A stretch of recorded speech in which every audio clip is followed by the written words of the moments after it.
when the United States at the beginning started talking about a revitalized Palestinian Authority.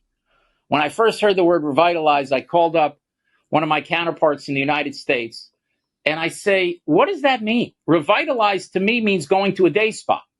That's what it means to be revitalized. What does it mean, a revitalized Palestinian Authority? And then they said, well, it's reform and you need good governance and you need fighting corruption. I said, no. There are 100 corrupt countries around the world, and there's probably 120 dysfunctional governments around the world. But there are not governments around the world that teach 5-year-olds to murder Jews and teach 10-year-olds, to murder Jews and teach 15-year-olds that your heroes should be those people who murder Jews.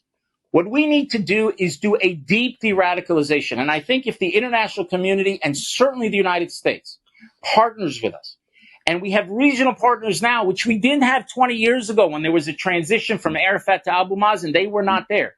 But the Saudis are de-radicalizing. The Emiratis are de-radicalizing. If we bring them in as partners, then I actually am very optimistic about the prospects of ultimately getting to a settlement. And I think we need to think of doing this in one generation.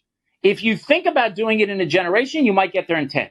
But if you say to yourself, in 3 years there's going to be a Palestinian state and we're going to solve the conflict when 85% of the people supported what happened on October 7th, you're kidding yourself.